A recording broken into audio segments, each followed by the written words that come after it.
Olá, boa tarde. Já iniciamos então mais um programa Conversa de Mulheres. Seja muito bem-vindo e obrigado por já estar desse lado para então ver o que é que vai acontecer, qual é o projeto, quais são as convidadas, 2 projetos, 2 convidadas. Portanto, fique desse lado. Muita coisa a aprender. Muita coisa a aprender. Olá, boa tarde a todos, a todas. Então hoje vamos estar com 2 convidadas. Vamos conhecer em primeiro lugar uma associação que, claro, não poderia deixar de ser de mulheres, não é? Portanto, para mulheres também, mas que também podem estar outras pessoas. Já vamos a isso. E vamos conhecer também outra convidada com o seu projeto, mas mais uma história de vida. Vamos conhecer uma história de vida, de superação e portanto, já sabe, não é aqui para fazer ninguém chorar e ficar triste, se bem que já sabem, a nossa poltrona da conversa às vezes faz brilhar os olhos, mas aqui acreditamos que é só brilhar os olhos por motivos positivos e alegres e de como superar as coisas, nunca só para ficar aqui muito atolado nos dramas, não é? E quem segue as nossas redes sociais já sabe o que é que vai acontecer ao longo do programa. Já sabe. Quem não segue, não sabe. Pronto. Pois, tem que seguir, porque todas as semanas na nossa página do Instagram e do Facebook tem o plano semanal. Há o plano semanal dos miúdos da escola, há muitos planos semanais, mas tem quem vão ser as nossas convidadas e os projetos que representam. E os temas, às vezes são temas, são projetos, por aí. E pode também seguir o nosso canal do YouTube. Canal Curiacos TV, playlist Conversa de Mulheres, encontra programas completos, não só para rever, mas, claro, para partilhar. E as nossas redes sociais vão estar a passar ao longo do programa em rodapé, mas vou referir Conversa de Mulheres no Facebook e Conversa.mulheres no Instagram. Muita coisa encontra por lá, convidadas, informações sobre elas, suas páginas e, claro, os promocionais. Ao qual nós são fáceis de fazer, não é?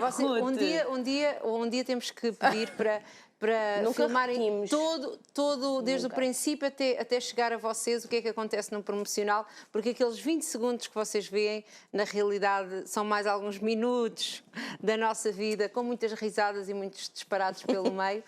Mas por isso é que traz aqui uma certa alegria. Então já sabe, temos o YouTube da Curiacos TV, onde podem então ver os nossos programas, mas hoje estou numa de partilhar e de falar dos colegas. Então nós temos lá várias playlists dos nossos vários programas do canal que aconselhamos a ver, porque sabemos que pode gostar mais de um ou do outro. Este deveria ser o seu de eleição. Estou a brincar, pode ser ou não. Ou pode. Não estou a falar mas temos vários programas para diferentes tipos de público e já sabe, pode sempre ver e rever os programas e partilhar com quem mais gosta. E se não gostar, partilhe também, que nós temos que fazer bem a quem nos faz mal. Acho eu. É assim. Boa. Sim, não é? Sim, Pronto. Sim. E nós vamos lançar um separador? Vamos lançar o separador para recebermos a nossa primeira convidada de hoje. Fique connosco.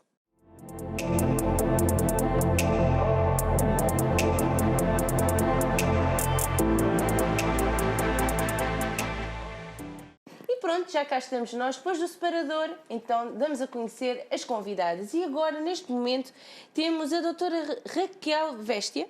Olá, seja muito bem-vinda. Muito obrigada pelo convite, em meu nome e em nome da Associação Portuguesa de Mulheres Juristas. Não Ora, aí está, já que se apresentou, era mesmo isso. Associação Portuguesa de Mulheres Juristas, finalmente. Olha o peso, olha o peso. Exato. O peso, finalmente. 58, 60 quilos, já 70. Não é o seu peso. Não, mas o peso da associação, não é? É o peso da história. Nós aqui não sim. nos atrevemos a julgar o peso de ninguém. Nem para quem cima, somos nem nós. para baixo. Nós aqui está toda a gente no peso que quiser ter e se não quer, aconselhamos alguma nutricionista para o alcançar. Pronto. É por isso que há muitas. Dar um clique, não é? Doutora Raquel, esta associação, que objetivos é que tem? Porquê é que surgiu? A Associação Portuguesa de Mulheres Juristas é uma associação de natureza não governamental, não é? Fundada em 1988, já tem 35 anos.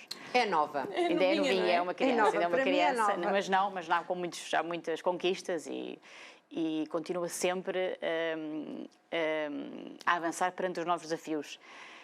Eu gostaria realmente de fazer referência, trago aqui uma breve nota. Tenho que fazer aos grandes marcos da associação, não podia deixar de dizer. Para além de muitas conquistas já da parte da associação, em 1989 deu início a um processo que conduziu em 1991 à declaração de inconstitucionalidade do Tribunal Constitucional e do assento que que discriminava os filhos nascidos fora do casamento. Portanto, é um grande marco. Exatamente. Em 1994, há a proposta de alteração do Código Civil, que consagrava também o exercício conjunto de responsabilidades parentais em caso de separação dos pais, que deu depois origem à Lei 84/95, de 31 de agosto. Em 96 também apresentou uma proposta de alteração constitucional que visava a igualdade entre homens e mulheres, que depois, obviamente, acabou por se refletir em diversos preceitos. Em 96, está em 96, a dizer. sim. Portanto, isto hoje... Não, mas isto são aqueles grandes marcos e, obviamente, sim, mas isto hoje é quase um ícone e as pessoas hoje falam muito que tem que haver igualdades de direitos, que sabemos que ainda não há tudo isto, mas estamos a falar em 96, literalmente no século passado. Certo, por isso é que, exatamente por essa razão, que achamos que há necessidade de haver associações na área da igualdade de género e no estudo crítico do direito com o objetivo de defesa dos direitos das mulheres. A associação também, obviamente, que segue os princípios não só constitucionais, mas internacionais, faz parte da Federação Internacional de Mulheres em Carreira Jurídica, que está representada em instâncias internacionais, como as Nações Unidas, na CEDAW, e outras instâncias internacionais, e acho importante a conjugação de diversas mulheres no âmbito jurídico, neste caso são praticamente todas juristas. Cada uma faz a sua luta à sua maneira, não é? Há mulheres que são... É uma luta pessoal, exatamente. Eu acho que é engraçado, é uma luta pessoal, a responsabilidade é individual, mas é coletiva também. Nesse sentido, saber que, por exemplo, fazemos parte de uma federação internacional e que também podemos estar representados internacionalmente, coletivamente tem o peso também de defesa dos direitos das mulheres numa perspectiva mais ampla, não é? Não podemos estar, quer dizer, quer dizer, o sentido é que, no fundo, estamos vinculados a princípios também internacionais, não é? Do ponto de vista internacional e regional. É? Sim, e regional que vinculam o Estado português. Doutora Raquel, e nem lhe perguntámos, é a doutora... Tem doutora, isso coisa... toda a gente é doutora, não é? Não, mas sim, sou advogada. Qualquer coisa aqui a ver, como é que é o seu percurso profissional, o que é que faz e como é que chegou à associação? Certo. Eu sou advogada, portanto, inicialmente comecei como jurista, tirei o curso de Direito. Portanto, o jurista é a pessoa que tira o curso de Direito. Pronto, podemos explicar isso às pessoas, certo, porque eu acho que era interessante. A pessoa que tira uma licenciatura em Direito é jurista. Não é logo advogada. Não, depois tem que fazer o exame à ordem. Pronto. Portanto, a ordem dos advogados. Portanto, a associação tem pessoas juristas, muitas são magistradas, por exemplo, judiciais, juízes, conhecidos juízes. Outras são magistradas, por exemplo, do Ministério Público, procuradores, também do Ministério Público. Exatamente.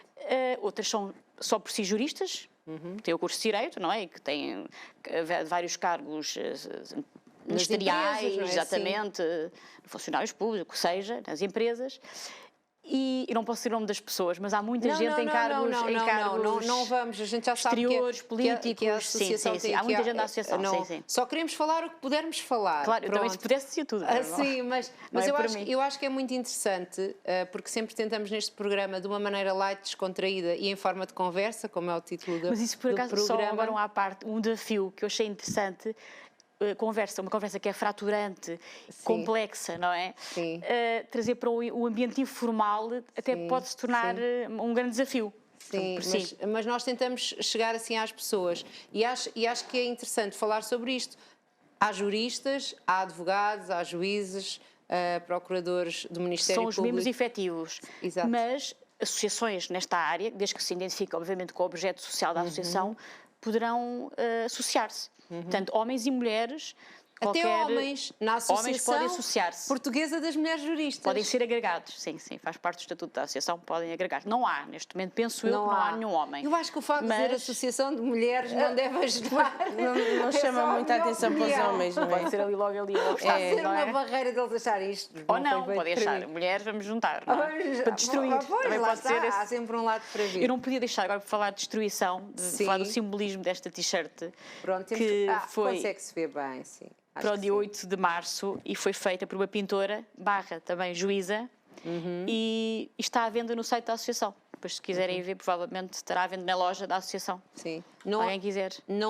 Por 10 euros. Exatamente. Não é amor, é sem vírgula, não é isso? É sem vírgula, é uma situação de violência, não é? De banalização e tolerância perante a violência. Pronto. Que foi aqui do Dia Internacional da Mulher? Sim, dia 8 de março. Pronto. E a associação, então, vende essas t-shirts com o objetivo de angariar fundos? Sim, nós temos várias formas de angariar fundos. Ok. Já desenvolvemos algumas peças no âmbito do Videio, por exemplo, Lisboa, o Monólogos da Vagina, que foi uma peça com vários ativistas na área dos direitos das mulheres. Sim. E que teve realmente o objetivo de... era escolhida uma entidade beneficiária, neste caso foi a associação, por exemplo. E foi uma forma de angariar fundos. Há outras formas de angariar fundos. Estamos com o objetivo também de criar uma editora, no âmbito da literatura, na área do direito, não é? Direito das mulheres. E desenvolveremos outras formas também, obviamente, de angariar fundos, não é?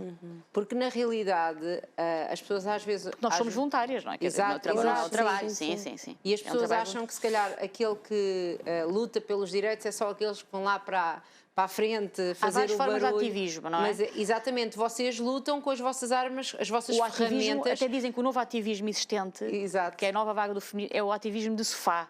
Que são as pessoas que estão nas redes sociais e que são ativas. Exatamente, é outro tipo de ativismo. Não quer dizer que não chamem também, por exemplo, o Me Too foi feito muito, há muita mobilização de mulheres que foi feita também nas redes sociais. Portanto, não quer dizer que seja menos ativista. Se calhar nos dias de hoje até chega até mais pessoas. Sim, consegue público. E vocês usam... Desde que isso não fomenta o tipo de discurso, não é? Que é o discurso de ódio e que é contrário ao que também existe, não é? Exato. Na realidade, o que vocês fazem, usam a ferramenta da legislação e de conhecerem as leis e de saberem movimentar. Claro, isso dá um grande espaço de manobra e de defesa, não é? Claro. Então, que tipo, eu tinha aqui que modo é que vocês lutam pelos direitos humanos das mulheres? Como é que é feita esta luta? É isso que eu queria vos dizer. Portanto, nós temos feito ultimamente, para além de vários webinars de discussão nestes temas faturantes, muitos em direito de família, na área do direito internacional. Estão acessíveis para todas as pessoas? Estão as pessoas online, estão online no YouTube, portanto são grátis. Temos também desenvolvido vários cursos nas várias áreas do direito, portanto, desde o direito constitucional, direito da família. Obviamente que o grande objetivo é a defesa, portanto, dos direitos das mulheres, não é? Questões fraturantes que... Sim, mas se calhar temos mulheres que nos estão a ver que precisam, estão numa situação complicada, de divórcio, de ter que lutar pela custódia dos filhos, de tudo. Não presta auxílio direto a vítimas de violência, porque há associações que... é mais o tipo de consultoria, ajudam mais de pareceres que têm, eu até posso nomear os vários pareceres que têm sido feitos no âmbito de propostas legislativas de prevenção e combate à violência doméstica e violência de género, nomeadamente também de regulação de responsabilidades parentais, residência alternada e relativa à matéria dos direitos da gravidez e também no pós-parto. Temos, por exemplo, isto que estava a falar aí, que tem a ver com os filhos, não é? Residência alternada. Sim, da residência alternada, de tudo isto. Há muitas pessoas que não estão informadas, sim. E nós que vamos não desenvolver sabem cursos nesta área. Que direitos é que têm. É aqui que eu queria chegar. Não sabem que direitos. As pessoas às vezes têm direitos e não os conhecem. E como não os conhecem, não usufruem deles. Não os usam, não é? E a associação vem um bocadinho... se até consultarem porque os cursos são gratuitos. Exato. Dos cursos são gratuitos. Se consultarem as páginas, se consultarem... vocês têm lá imensa legislação. Parentais, sim. Entendemos que se calhar para algumas pessoas aquilo é um bocadinho... Parece que está em mandarim.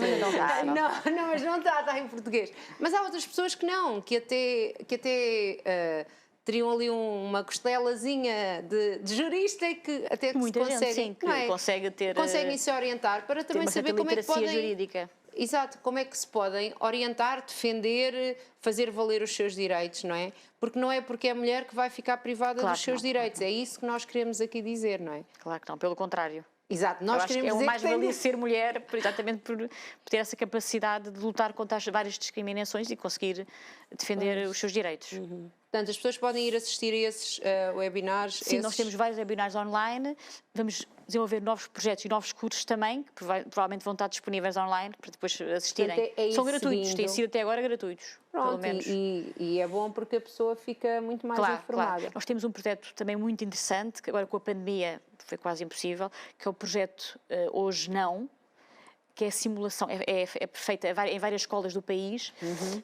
que é a simulação do julgamento, com o objetivo de desconstruir uma situação de violação. Giro. É muito interessante, por acaso. E tem tido, as escolas têm aderido muito. Um julgamento ou a situação... É um julgamento, é uma simulação de um julgamento, com o objetivo de desconstruir uma situação de violação. Okay. Mas é mesmo feito com juízes, com advogados, portanto os jovens adoram e é engraçado a percepção deles perante as situações de violência. Sim. A desconstrução daquilo que está tudo envolve, essa tolerância ou não perante as situações de violência, não é? E é interessante agora, com o aumento da violência no namoro... Isso é uma coisa... É ridículo. É ridículo. No outro dia já não sei porque é que falámos disso aqui. Eu falei disso, tinha visto uma situação a passar e que fiquei... Aquilo é...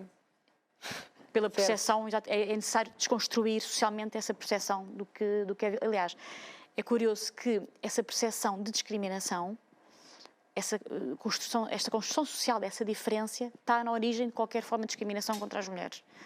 Essa desigualdade de poder, por mais que nos custe aceitar entre o ser passivo, o sujeito passivo, que nem sequer era ente de enunciação, que é o caso da mulher durante séculos, isto não contribui para uma visão daquilo que consideramos o sistema só patriarcal. Claro, Portanto, claro. Do feminismo absolutista. Não é só isso que estamos a desenvolver. Mas os equilíbrios de poder, que contribui também para a criação dessas crenças, estereótipos de género, essa desigualdade permanente está nas crenças e nas expectativas também daquilo que esperam que a mulher pode fazer, do que o homem. É curioso. Há 3, 4 anos atrás, saiu um relatório do UNDP sobre... O quê? O UNDP é uma agência especializada das Nações Unidas. Pronto, okay. Para o desenvolvimento. Pronto, peço desculpa. E não tenho que ter desculpa. Eu é que não tenho vergonha de não saber e pergunto. Sim, há muita gente que não sabe. Porque eu acho que se calhar... Siglas, há muita gente. Às vezes até pergunto o que eu já sei, mas agora não sabia mesmo. Tem muitas siglas, As Nações Unidas têm muitas siglas. Sim.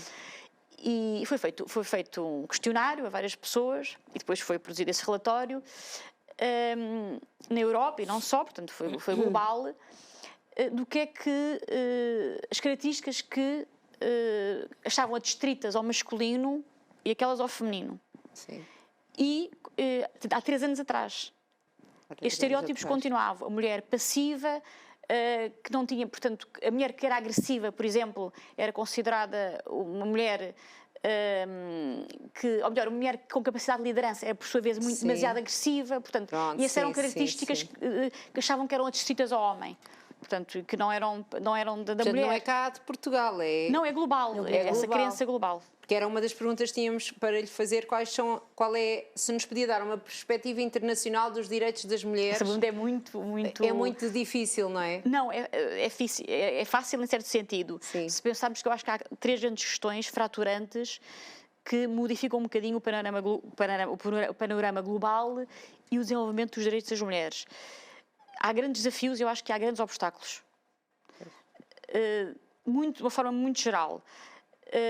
Podemos considerar que o desafio da consolidação das democracias na Europa e a nível internacional, com os novos países, quer dizer, países cujas democracias já estão em profunda erosão.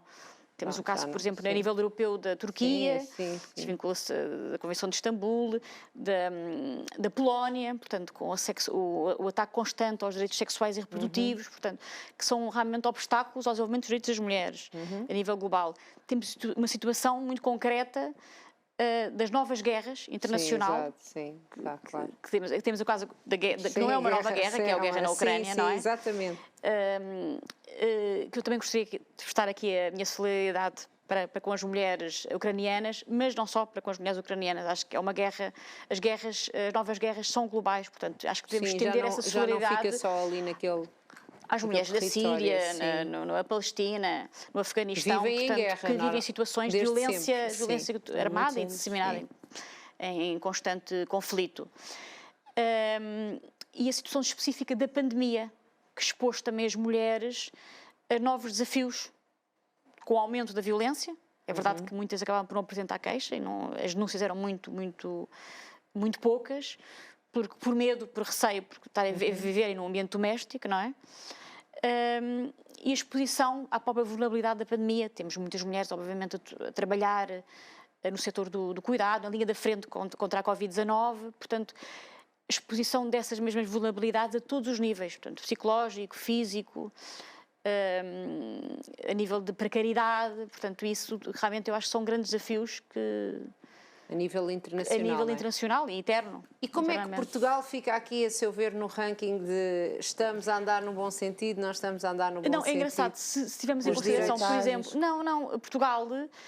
No panorama internacional até está bem posicionado. É? Sim, se tivermos, por exemplo, em consideração o relatório do Fórum Económico Mundial diz respeito ao índice que mede várias variáveis de igualdade de género, Portugal está bem posicionado, mesmo assim. Agora, há várias variáveis que devem realmente devemos refletir. Embora Portugal tenha boas práticas, não diremos que não é? E esteja vinculado... O nosso país, temos que o defender de alguma maneira, para o bom e para o mau, não é? Não diremos que o índice de violência doméstica e de vários tipos de violência de género continua realmente disseminado, mas isso é a nível europeu, não é só em Portugal. Sim, só que houvesse já acharíamos mas mal, agora só uma curiosidade engraçada que está a dizer. Sim. O índice ou melhor, o desenvolvimento em si, a promoção da igualdade de género está profundamente relacionado com o índice de desenvolvimento dos países e com o crescimento económico.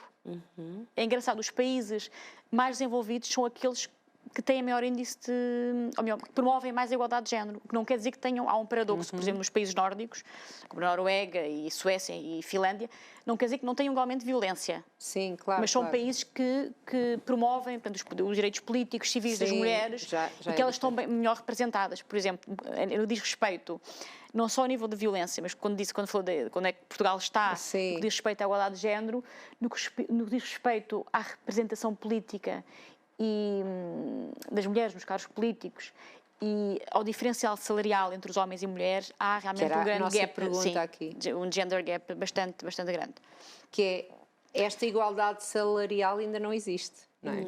E está muito longe de atingirmos esse índice de igualdade no que diz respeito à igualdade salarial. Podemos dizer, eu acho que há várias singularidades do mercado, não só do mercado português, mas do panorama português. O mercado é uma perspectiva mercantilista, não é? Exato. Podemos ter em consideração uma segregação das mulheres face aos homens, uma segregação horizontal. O que é isso da segregação portanto, as mulheres horizontal? estão em profissões mais precárias, cargos de administração, em que supostamente ganham menos. Sim, claro. Na área de educação também, não é? Professoras, administrativas. Isso contribui, obviamente, para essa segregação profissional. Não é? Temos esse fosso que existe. A nível de segregação horizontal. A segregação também é, por si, vertical. No sentido, há uma metáfora muitas vezes utilizada que é de teto de vidro.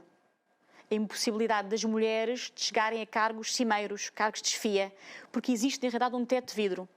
E esse teto de vidro reside nada mais, nada menos nessa construção da diferença também entre esse desequilíbrio de poder entre homem e mulher. É curioso, agora estão a falar disso, da metáfora de teto de vidro, porque é no fundo um teto invisível, não é? Portanto, ele supostamente não existe, não é? Exatamente, mas está lá. Mas está lá, E nós não vemos. Não se vê, mas está lá. Exatamente. Era engraçado ter em consideração, de acordo com a literatura nesta área, nos anos 30, perguntaram como é que devia ser um escritório, a sala de escritório de uma mulher executiva. Isso nos anos 30, portanto não é primeiramente recente. Há quase há 100 anos. Exatamente, na época da Grande Depressão. E caracterizavam o escritório do homem, que devia ser apresentável, mas por favor que ele pusesse junto à secretária a fotografia da família toda. Porque era realmente, quer dizer, era uma pessoa que conseguia conciliar a vida familiar com a vida afetiva e profissional. Contrariamente, por favor, à mulher façam um favor. Ela apanhou igualmente apresentável, mas por favor escondam as fotografias dos filhos, porque realmente é uma mulher dispersa. Não fica bem, sim.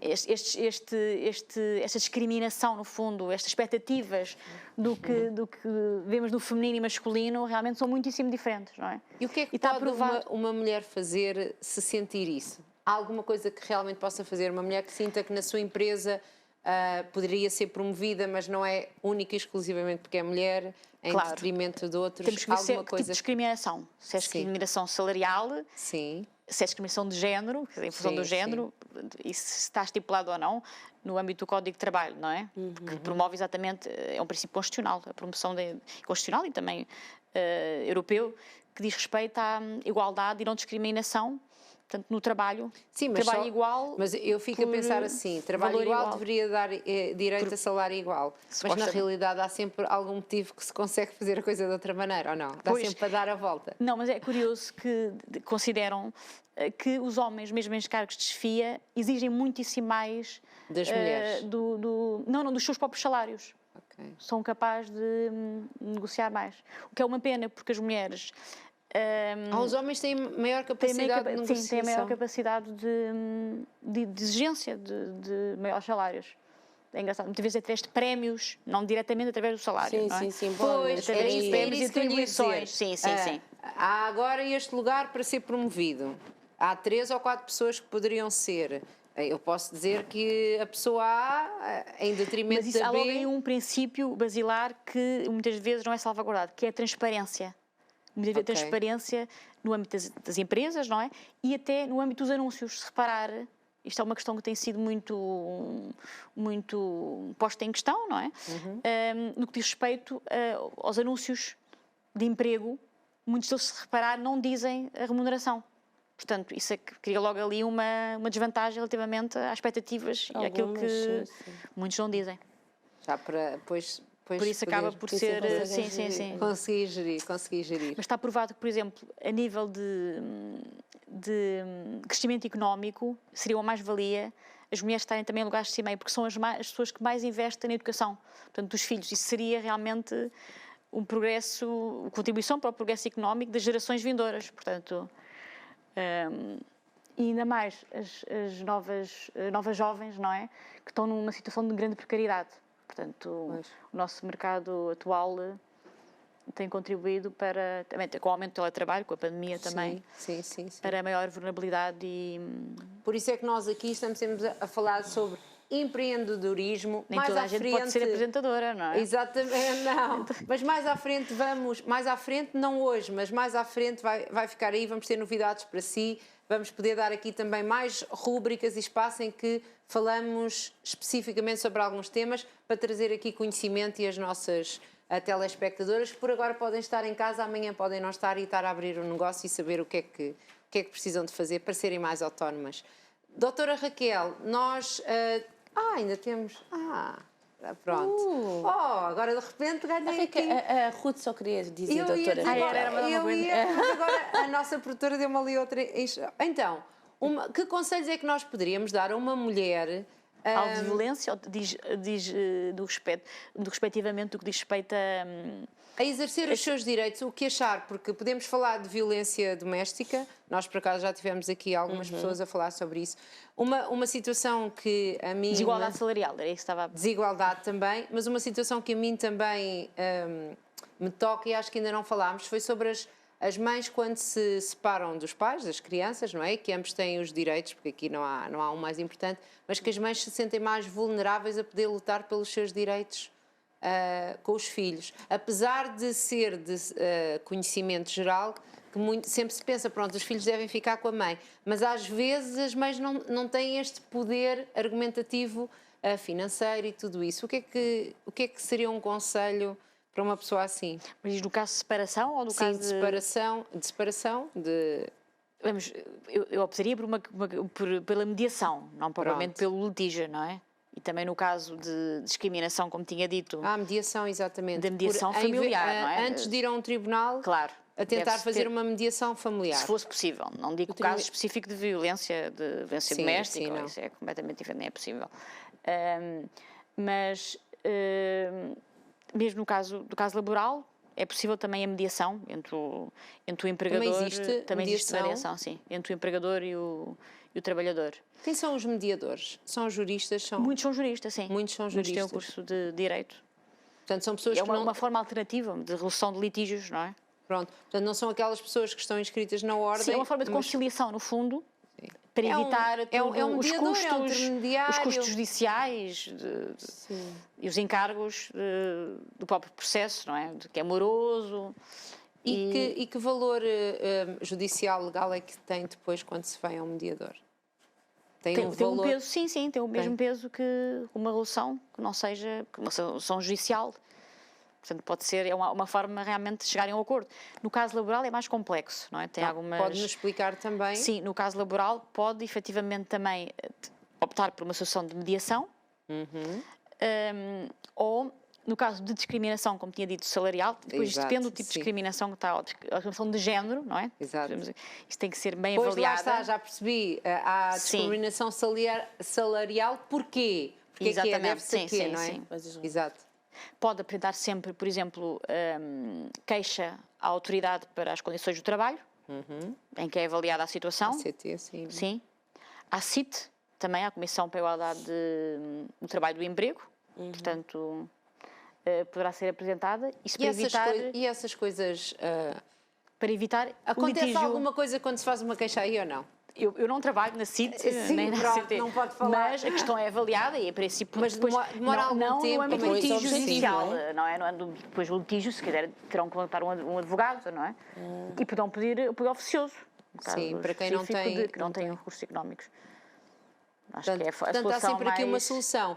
E eu diria uma outra solução, que era consultarem as vossas páginas, porque tem lá muita informação. Informação, embora não prestamos consulta jurídica. Eu já percebi. Não prestam consulta. Não. É só para dizer isso porque... porque... A Raquel está assustada, que eu acho mas que dão muita informação. Mas está lá muita informação. Mas, sim, tem muita informação. Até por acaso... Tem leis, tem muitas leis. Tenho que juntar até mais informação no que diz respeito ao panorama internacional. Mais informação, ao sistema internacional de não, mas proteção. tem as quase leis. uma consulta. A pessoa pode consultar. Porque uma pessoa que chega a algum sítio e que diz isto até para coisas básicas como rescindir um contrato da água, do gás, da eletricidade. Calma, é só no âmbito do direito das mulheres. Sim, eu sei, mas só para dar um exemplo, que é, quando a pessoa diz assim, segundo a lei número não sei quem, a pessoa do outro lado põe-se logo um bocadinho mais em sentido, não é verdade? É continência. Põe-se logo assim a pensar, não, espera aí que eu não estou a falar com qualquer... Está informado. Por isso, também a pessoa poder ir consultar as vossas páginas, ver essas leis que têm a ver com os direitos das mulheres. Claro, sim, na área dos direitos das mulheres, tanto no sistema internacional de proteção, sistema regional e nacional, não falamos praticamente do sistema nacional, não é? Sim, mas pronto, já temos o nosso tempo a terminar. Pronto, peço desculpa. Não pode, sim. Mas nós temos vários planos também nesta área da violência contra as mulheres, da igualdade e não discriminação, portanto, é para dizer que Portugal encontra-se envolvido seriamente também nestas questões. Ratificou a Convenção dita de Istambul, Convenção de Prevenção e Eliminação da Violência contra as Mulheres e Violência Doméstica. Portanto, é um compromisso, não é? Que faz parte também dos ODS, Objetivos de Desenvolvimento Sustentáveis, para uma sociedade sustentável, e Objetivos de Desenvolvimento do Milénio, portanto, a igualdade de género e não só. Faz parte da grande meta e compromisso nacional e internacional. Portanto, Portugal... Mulheres que queiram saber mais sobre os seus direitos, podem ir consultar. Podem ir ao site e ver a legislação. O site, qual é o site? Deve ter é www.apmj.pt. Portanto, APMJ, Associação Portuguesa de Mulheres Juristas. E vão saber aqui e ver muitas informações. Sim, tem muita informação sobre a associação. Pronto. Sobre novas notícias, o que é que vão realizar em breve. E assistir e ficar aqui um bocadinho mais informado sobre o que está a acontecer. E pronto, muito obrigada. Eu é que agradeço também o convite. Doutora Raquel, foi um prazer tê-la aqui, também. Tudo bom e continuem a lutar pelos direitos das mulheres. Todos os dias, todos muito os dias. Obrigada. Obrigada. E nós já voltamos, porque vamos receber a nossa próxima convidada, não é verdade? Vamos receber a nossa próxima convidada e, como tal, vamos primeiro lançar um separador. Até já! Fique connosco.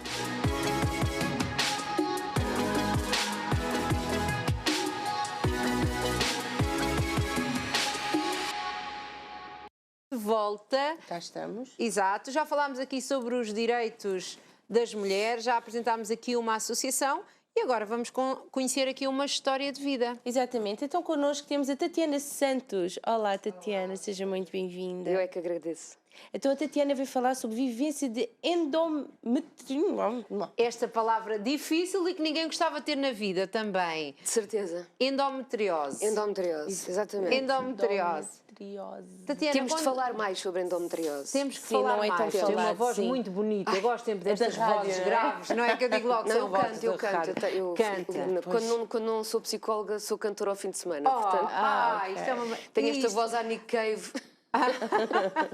Ficávamos aqui Muito bem agora a falar colocada. horas. Então, conta-nos um bocadinho do seu percurso de vida. Portanto, já ficamos a saber que é psicóloga e que cantora aos fins de semana. Como é que isso se concilia tudo? Há muita coisa, faço muita coisa ao mesmo tempo.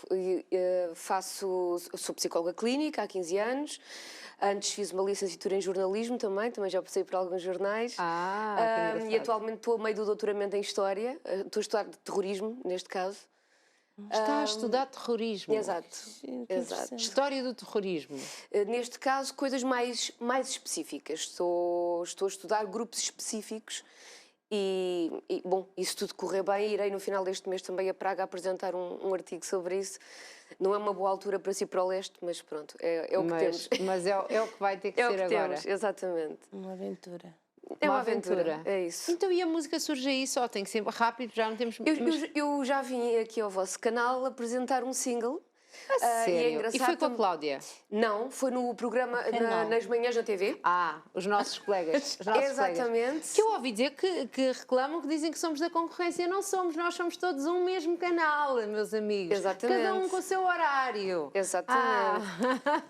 E na Não vou altura, por acaso, comentar. trouxe um single chamado Além de Ti, que gravei com o Pedro Alejinha, com o ator e cantor do Mundo Cão, que fala precisamente sobre violência doméstica. Então estava a achar curioso aqui a ligação que estávamos a fazer entre as convidadas. Como é que não veio cá também cantar?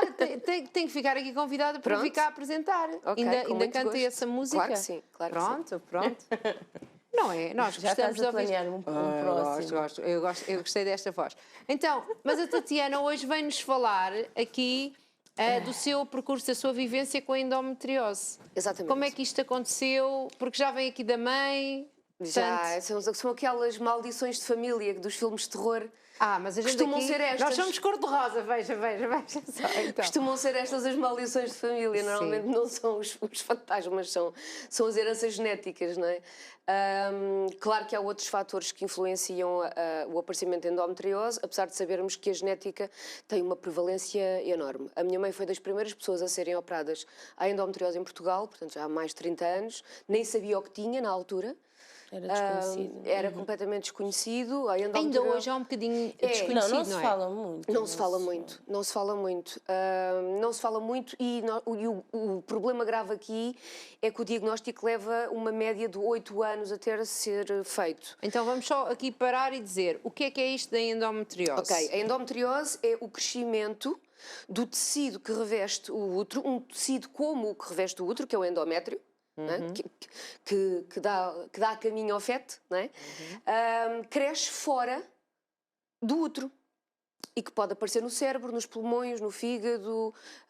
Normalmente está cinge-se à zona pélvica. Sim. E às imediações, mas quando a endometriose é mais profunda, podem existir tumores e aderências ligadas a outros órgãos.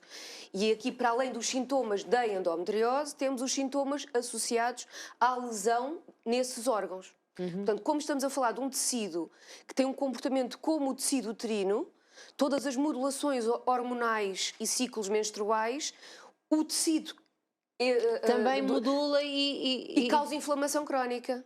Pronto. Exatamente. Meu Deus. Meu Deus, não parece nada Não uma é coisa- fixe. Não é fixe, fixe. não Eu ia é dizer isso, fixe. mas pensei, não, Porque não, fora não do parece muito sítio bem podia dizer. não fazer Mas eu o seu como papel, tenho, não é? posso dar ao luxo de dizer que não é pode, fixe. a convidada pode dizer o que A convidada quiser. pode. Eu Não é de todo. Pronto, Não é de todo. e então, e porquê tanto tempo para ser diagnosticado? Bom, principalmente porque isto é uma coisa relativamente recente. Não basta ir a um ginecologista para sabermos Não? se temos ou não endometriose. Nós temos de ir a um ginecologista especialista em endometriose. Exatamente. Eu posso dizer que como a minha mãe tinha, e eu acompanhei sempre o percurso dela, e eu sempre fui muito certinha a nível ginecológico, de fazer as minhas consultazinhas todas, tudo muito certo. Cada vez que Já por tinha... causa desta situação da mãe. Porque tenho alguns cuidados com a ok. saúde e claro que já tinha sintomas desde a adolescência. Normalmente a Que endometriose sintomas é que tinha? tinha hemorragias imensas, tinha muita dor, só que a sociedade desvaloriza a dor menstrual como sendo normal e não é. Era isto que eu queria alertar também lá para casa. A dor menstrual não é normal, não sei qual é a câmara, mas é esta. A dor menstrual não é normal, ok? Parem de romantizar o sofrimento feminino com a ginecologia feminina, porque não é normal. Mas a maior parte de nós considera normal. Sim, e se contarmos, ai, estou cheio de dores, não consegui ir trabalhar. Opa, isso é pieguice. Estás com o período, toma um analgésico e faz-te a vida. Não é assim.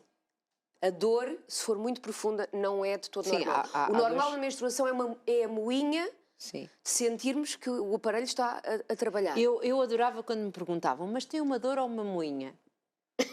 Estão a ver a moinha. Estão a ver A moinha é uma dor suportável, residual, baixinha. Uma moinha é o que tu sentes quando levas epidural e começa a passar. É essa uma moinha. Sabes que a epidural não pegou em mim? Pronto, não sei o que é a moinha. A dor, a Ruth sabe. Também levei uma epidural em dezembro do ano passado. Fui operada precisamente em endometriose. E então, portanto, a parte epidural já me é familiar. Já passou. O estar 5 horas sem sentir as pernas então, já portanto, conheço. aquilo que dizia que eram os seus sintomas na adolescência eram as dores. Sobretudo muita dor e hemorragias. Portanto, eu não tinha só hemorragias durante a altura do período menstrual, tinha fora. Portanto, este será um sinal de alerta. Este é um sinal de alerta, logo. Hemorragias fora do período normal. Ou muita hemorragia, ou menstruações com sangue muito escuro, por exemplo, o que acontece com muita regularidade. Okay? Quando falamos de endometriose, não falamos só de sintomas aparentemente ligados à parte ginecológica da mulher. Por exemplo, a endometriose causa fadiga extrema, causa alterações do humor. E depois, em altura específica ou sempre? Pode acontecer mais do que em alturas específicas. Sim. Pode acontecer durante o período, pode acontecer durante a ovulação, pode acontecer... Hoje, quando mexe mais com o corpo. E o cansaço acaba por ser uma permanente. Porquê? Porque se temos um quadro de inflamação crónica, a inflamação crónica é um desgaste brutal para o corpo. O corpo está sempre a combater, o corpo está sempre a tentar até à última vencer aquilo, precisamente, não é? Pronto. Precisamente. E por causa disso, sempre que eu ia ao médico e fazia as ecografias com sonda, como nós fazemos regularmente, para ver se está tudo ok, eu sempre, e friso isto, eu sempre disse aos médicos, a minha mãe sofre de endometriose profunda, por favor vejam se eu não tenho. E as respostas eram sempre negativas, o tempo foi passando e a endometriose foi crescendo, e há 2, 3 anos no máximo, um dos últimos médicos que me viu disse-me: vá para casa dizer à sua mãe que não tem de ter tudo o que ela tem, não tem endometriose coisa nenhuma. Passaram 3 anos e a endometriose era tão profunda que estava colada ao reto, ao cólon, à bexiga e a todos os ligamentos. Portanto, por incapacidade dos médicos a perceberem atempadamente. Então, o que é que eles poderiam ter feito, no seu caso, para não chegar a este estado tão avançado? Se eu tivesse ido a um especialista em endometriose... Pronto, era esta. Portanto, se alguém... É porque nós gostamos aqui de ajudar, infelizmente assim, já só podemos ver o seu belo sorriso e vir ouvi-la cantar. Vir ouvi-la cantar. Sim, mas podiam ter encaminhado. Pronto, é isso que nós aqui podemos dar o alerta. Desconhecimento enorme. Pronto. Os médicos, neste momento eu tenho sentido que os médicos, quanto mais jovens são, mais abertos e conhecedores são para este tema. Pois, se calhar é algo também que é mais novo e os mais antigos acham que já sabem, que não... Pronto, e não o ginecologista tradicional não está muito sensibilizado para a endometriose. E eu posso dizer que as minhas crises piores começaram em março do ano passado, portanto faz um ano, que eu comecei a deixar basicamente ter vida, porque não conseguia mexer-me com dores, por mais analgésicos que tomasse, e tomava várias coisas misturadas, analgésicos, anti-inflamatórios, até me receitarem morfina para as dores, e bastaram 5 minutos a fazer uma ecografia com a pessoa certa para me virarem o monitor e me dizerem: está a ver isto? É tudo endometriose colado ao intestino. Que foi um especialista de... Exatamente. Como é que se encontra um especialista, um médico ginecologista? Diz internet. Na internet. Mas diz, ginecologista se nós procurarmos em endometriose. Diz, por exemplo, há uma associação que é a Associação de Apoio a Mulheres com Endometriose, que tem um grupo específico no Facebook onde nós partilhamos Nós já convidámos, ficaram de vir, não puderam e ainda não remarcaram. Ok. Se conhecer alguém lá, dou a dica. Eu não estou a reclamar, isto sou eu em bom. Não, mas para cá mas é uma ajuda, porque nós partilhamos, às vezes há pessoas que perguntam: alguém sugere um ginecologista bom, que seja especialista, e nós damos a nossa experiência. O nosso objetivo aqui não é que agora haja aqui alguém do outro lado hipocondríaco que fica a pensar que tem tudo e que sinta tudo, mas realmente é alertar, ajudar e evitar que a pessoa possa chegar a uma situação como foi a sua, já tão limitante, extrema, já não consigo fazer a minha vida. Exatamente. Então, o que é que a pessoa pode fazer? Portanto, temos este grupo que é uma ajuda. Pronto. Procurar um ginecologista especialista. Foi o que eu fiz. Na altura não tinha o conhecimento do grupo, então o que eu fiz foi Google, nosso amigo. Exatamente, e pus ginecologia, endometriose. E então fiquei a conhecer uma série de especialistas e depois fui tentar conhecê-los um pouco mais a fundo, perceber o trabalho que eles tinham feito, já desenvolvido dentro desta área. E é uma simples ecografia. É uma simples ecografia. Depois acabei por fazer uma ressonância magnética, mas posso-vos dizer que foi um ano passado eu não sei, eu acho que fiz umas 4 ressonâncias, 2 ou 3 taques e de colonoscopia e tudo. Acho que fiz tudo. Foi um ano passado praticamente em meio hospitalar. E a tentar lidar com isto sempre da forma mais positiva possível. Mas está com muito boa cara, bom aspecto. Pronto. E a cirurgia correu lindamente. Fez uma cirurgia no final do ano passado? Fiz, exatamente. Fui operada, não sei se isto é publicidade ou não, mas se puder ajudar alguém, fui operada pelo Dr. Rui Miguel Viana e pelo Dr. Carlos Leichenring, portanto, um cirurgião especializado em intestino, no meu caso, e um ginecologista especializado em endometriose. E correu lindamente. Portanto, neste momento posso dizer que, até ver, a não ser que tenha aqui qualquer coisa muito residual, mas não tenho tumores de endometriose. Neste momento não tenho. Pronto. Pode aparecer. E está. Porque a endometriose é algo crónico, não é? Então o que é feito, o que é tomado para de alguma maneira atenuar os sintomas, dar aqui esta vida, não é? Porque precisa de viver, é psicóloga, é cantora, tem muita coisa para fazer, não pode estar aqui agarrada. A nível de dores, melhorou? A nível de dores melhorei. Sim. Entretanto, descobri este ano que tinha IBS, que tinha síndrome do intestino irritável, provavelmente causado pela inflamação crónica e pelo stress provocado pela própria endometriose, porque eu estava sempre em permanente inflamação, não é?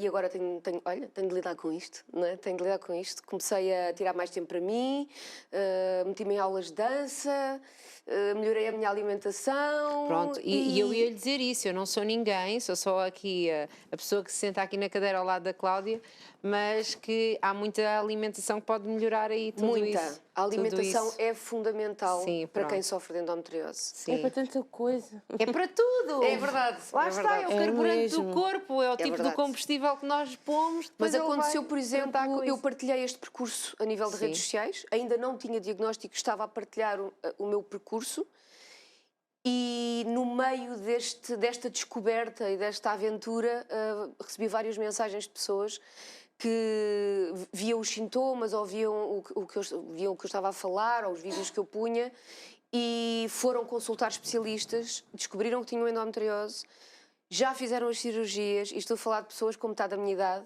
com pessoas de 22, 23 anos, que felizmente não vão ter de passar o que eu passei, vou fazer 43, portanto... mas lá está, andavam à procura, estavam a fazer as análises como a Tatiana fez na altura. Estavam a ir a ginecologistas normais. Pois, lá está. E quando eu alertei para, calma, olha que isso não é normal, vão a um especialista de endometriose, não perdem nada, o preço da consulta é o mesmo do que um ginecologista normal, portanto experimentem, pelo menos tiram essa teima. E houve muita gente que descobriu que tinha endometriose, inclusivamente, e outros, se calhar, ovários, bexiga, etc. A importância de pesquisar, não é? Pronto, e da pessoa saber, e por isso daqui o alerta neste programa para este assunto. Exatamente. Que é alguma coisa que afeta muitas mulheres. E pronto. Lá está aqui a alertar as pessoas lá em 10% casa. 10% das mulheres do mundo têm endometriose, somos 200 milhões com endometriose neste momento.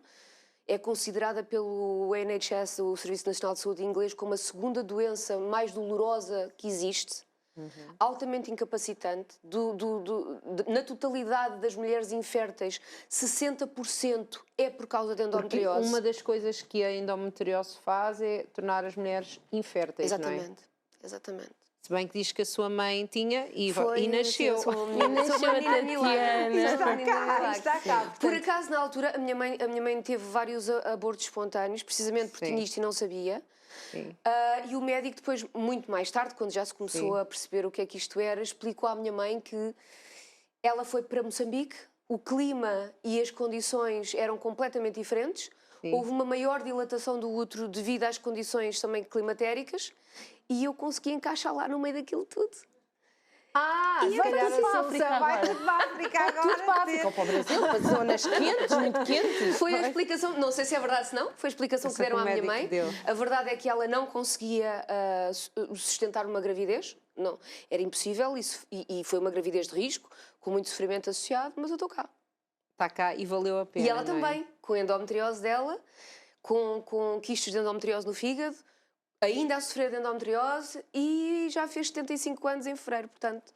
E há de fazer mais. E há de fazer mais, certamente. E então, porque estamos a entrar aqui nos minutinhos finais, Tatiana, o que é que podemos dizer? Já dissemos algumas coisas, dores não são normais? As dores não são normais, não romantizem o sofrimento ginecológico feminino, não o normalizem, não é normal. Portanto, se vos disserem que é pieguice, discordem, consultem um médico, consultem um especialista em endometriose. A partir da menarca, a partir da primeira menstruação, pode ser detectada endometriose. Não é uma coisa que apareça em pessoas com 30 ou 40 anos, ok? Pode aparecer também num adolescente de 15 anos ou de 13. A partir do momento em que há a primeira menstruação, pode haver endometriose, ok? E o tecido vai se comportar como o tecido que está dentro do útero. Personificando aqui o tecido, ele acha que está lá dentro. Sim. E então vai se comportar da mesma forma. Pode haver sangramento através do intestino, pode haver sangramento através da urina.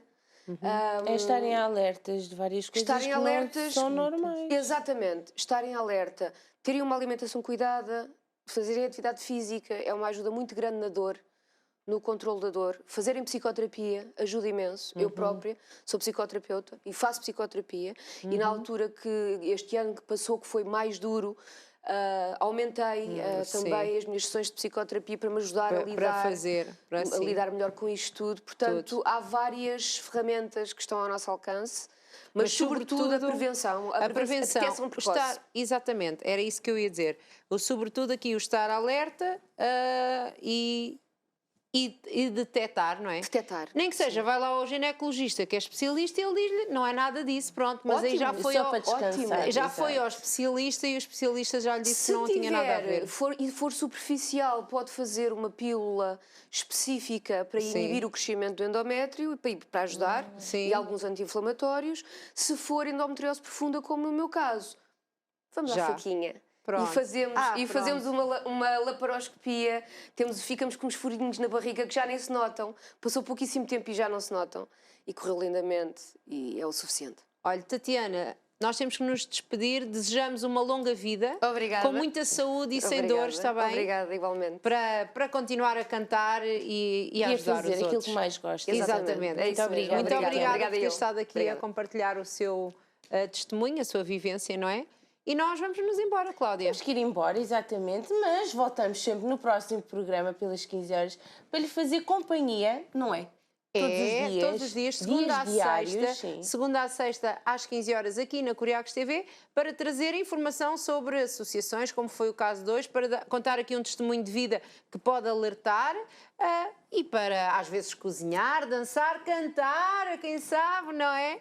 Seja o que mais gosta. Exatamente, e para breve vamos ter assim umas novidades no programa, Temos não é? novidades, portanto contamos consigo desse lado e já sabe, vale a pena ser feliz, vale a pena acreditar, vale a pena ir à busca e olha, não se contenta ficar doente. De si. Exatamente. Portanto, voltamos no próximo programa. Muito obrigada pela sua companhia. Tchau, tchau. Adeus. Portem-se bem, tchau.